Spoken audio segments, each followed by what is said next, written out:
San Francisco 49ers fans, how are we doing? How are we doing, those faithful to the bear? Okay, so it is the first day of free agency, and it has been a whirlwind of departures for San Francisco 49ers.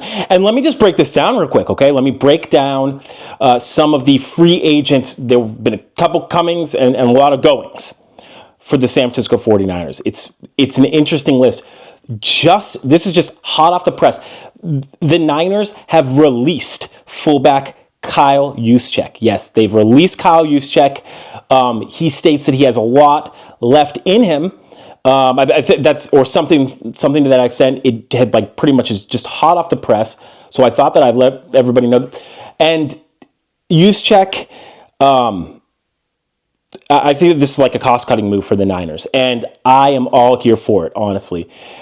Juszczyk I think he was good for Shanahan and the quarterbacks and running backs in analyzing what coverages and schemes, what defensive schemes were going to look like, because moving Kyle Juszczyk around pre-snap, he was in my opinion, that was actually what he was best at in his latter years, right? He did not get a whole lot of rushes. He did not get a whole lot of receptions or anything like that. Is he versatile? Absolutely. Is he, for all intents and purposes, it seems like a great teammate? 100%. That's just not going to warrant being paid as much as he was being paid. So, and with that said, we'll just actually talk about a signing. The Niners have signed backup tight end Luke Ferral to a 3-year contract. Now, he was on the Jaguars, and 6'5", about 250-pound tight end, and he's best, they say, at pass blocking. Interesting, right? Well, when you look at that signing of Ferral combined, right, with the Juszczyk release, is Ferral now going to be sort of that fullback type tight end hybrid? And if so, it actually makes a little bit of sense, because if he plays at fullback, then he's able to pass protect, stay in and pass protect, right? And if not, he is a 6'5", 250-pound man who plays tight end, so he at least has the frame to catch a football. I don't know if he'll get many receptions, which is why it makes sense for him to take that Juszczyk role, right? Because I would like the Niners' true second tight end to be able to really make some receptions, really be dangerous down the field, really have some some yak ability. The Niners really need that in their second tight end. However, if Ferral is going to be used as a fullback / hybrid, I like the signing. I like it. Let's see here. Here are the goings, though.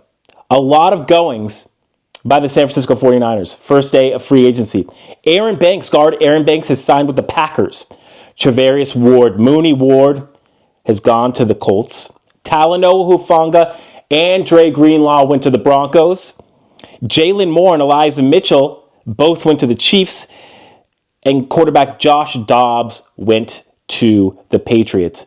The biggest loss in there, I think that there are two real loss. Well, no, there's a good amount. There's a few losses in there. Let me tell you that, honestly. It is never good for a team to lose decent young offensive linemen. Aaron Banks and Jaylon Moore are at least decent young offensive linemen. Jaylon Moore was a crucial swing tackle for the Niners when Trent Williams went down, and he did decent. He was a decent player for sure. I didn't think he was going to be, but yeah, he sort of acquitted himself at that swing tackle position. Mitchell was off injured. Hufanga, I liked him just because he has a great ability to be around the ball. However, he takes some missteps, and he's not the fastest. He's got great instincts. However, he takes some missteps as well, right? So I think that the Niners, I don't think that that's the biggest loss, but the biggest loss for me is Dre Greenlaw. And because he was he was like part of the heart and soul of that Niners defense. And he is going to be very much missed. In the few quarters of action that he had, he looked amazing this last year. And I get it. He signed a 3-year, $35 million deal with the Broncos. Greenlaw did. And I think that the Niners don't want to invest that much in that position with Greenlaw, who's already been injured. He's on the younger side. I love Dre Greenlaw. I love his ability in coverage as well. He hits so hard. He's got that motor, and also he's very good in coverage. So it just that one hurts, and that has been said all around like the Twitter spheres and everything. Like that is like losing Dre Greenlaw hurts. It hurts. What are my thoughts though? What are my overall thoughts? Despite the losses, despite not really having signed anybody, I like what the 49ers are doing. The 49ers needed a change. I believe the 49ers need to get hungrier. They need to continue to have the youth movement, a youth movement that involves young, hungry players that hopefully really have some good some versatility and just have some solid overall attributes with room to grow. But here's what I mean. For years, the Niners have paid a premium for on talent. They paid Debo, they paid Bosa, they paid Williams, McCaffrey, they paid Ayuk, Juszczyk, Kittle, all like the highest, like the Warner. Like they were all making the top tier for their positions in the league. Are they all top tier players? Yes. But here's the thing. They didn't get any Super Bowls. They didn't win anything. They won nothing. They have won zilch, nada, nothing. None of it counts. The only thing that counts are Super Bowls. It sucks. I know. I didn't make the rules. I didn't make it so that there was like a smaller bowl and like another trophy, not the Lombardi trophy. There isn't. There's one trophy. The Niners haven't gotten that. And for having salary, which having some of the best talents and having them paid as being the but not coming home with the Super Bowl, that is devastating. Honestly, the Niners ownership must be devastating. And I must mention this.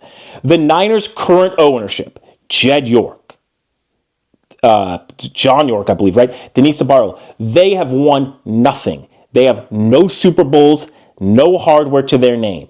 The last time the San Francisco 49ers won a Super Bowl, Eddie DeBartolo was the owner. Eddie DeBartolo was the owner. Eddie DeBartolo is not the owner right now. And the Niners in 30 seasons have not won a Super Bowl. So like, by chance, they pretty much should have won. What does that tell you about the Niners ownership? Just real quick, the Niners organization have won multiple Super Bowls, right? The Niners current ownership has won nothing. They need to change. Something needs to happen. That is terrible. That's terrible when you actually look at the truth. What's really happening? Look, it's not my fault that Eddie DeBartolo doesn't run or own the team anymore, okay?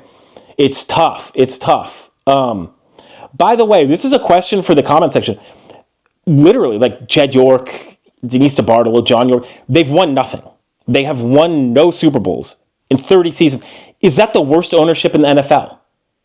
Is it the one? I mean, wait, I guess there are worse ones, but like having taken over that Niners name, that Niners owner, how not great.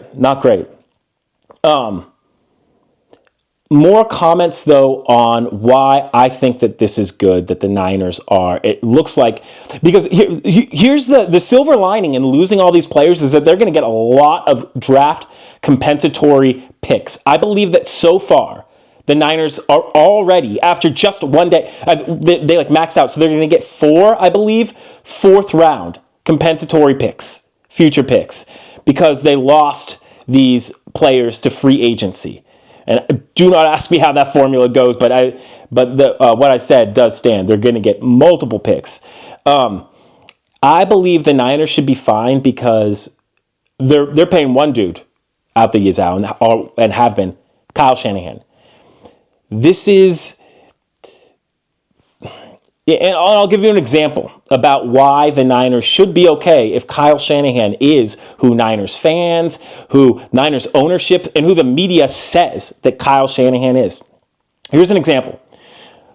People right now are saying Cooper Kupp could sign with the Niners. I don't want them to. This is why. The Niners drafted Ricky Pearsall saying that he was a younger, hungrier Cooper Kupp. Kyle Shanahan should be able to scheme him open all day long, all day strong. So why would they need to invest in Cooper Kupp? And here's another one. Jacob Cowing, wide receiver Jacob Cowing, he's going to enter his second rookie last season. They were saying that, he was drafted in the 4th round. It's time now for Kyle Shanahan to really utilize the talent that was drafted high for him. Right? Ricky Pearsall was drafted in the 1st round. Jacob Cowing was a lower round draft pick. He's at least mid-round. We'll give me that. But it's time now for Kyle Shanahan to put up. He's got to do it. He needs to produce, and he needs to produce with a roster that is not going to be as high salaried as other seasons. Probably, most likely. My only concern, I actually like where the Niners are going. I do not think it's devastating to lose Greenlaw. It stinks losing Moore and Banks because you need offensive linemen. But here's the thing. My only concern is the offensive and defensive lines. My only concern is the trenches. If the San Francisco 49ers can improve on their maybe one of the worst defensive lines in the league right now, it's literally just Bosa pretty much, I think Leonard Floyd is there as well. But that's pretty much just about it. Offensive line too. You have a lot of holes, and please don't tell me, spare me with anything Jake Brendel, right? And also, Trent Williams is old now for a football player, and he hasn't been able to stay necessarily incredibly healthy. So I am excited. I'm cautiously optimistic in the direction the Niners are taking. Comment below, though. What do you think? What do you think of all those players, the exodus? What's your initial reaction? And then where do you think the Niners can go, can move forward? I think, for the record, and this is going to be tough, I think that they're really looking at Joey Bosa, and I think that there are some things that lead me to believe that the Niners could sign Joey Bosa. I like a defensive end rotation if he stays of Leonard Floyd and the two Bosas. Then if you can just stuff that middle with young, athletic, hungry defensive tackles, we love that. On the offensive line side of the ball, simply invest mid-round in offensive linemen. That's it. It's very easy. Simply do that. The Warriors the Warriors. I was looking at that. The Niners have simply refused to do that over the years. Invest in that offensive line, in the draft, no problem with whatever they got going on. I would be confident going into next season. I think it's going to be a lot of teams are going to have a good shot at the Lombardi next season. Okay, who's the one player in the comment section? Who's the one player you want to see the Niners sign? Who's the one player you want to see the Niners draft? I'm going to come out with a lot of draft content in the future. A lot more free agents when the Niners finally sign some free agents. But hey, until next time, thank you so much. Thanks for watching. And I'll see you next time. Of course, for your San Francisco 49ers content, subscribe, follow, and I'll see you next time at C Train Station. Have a good one.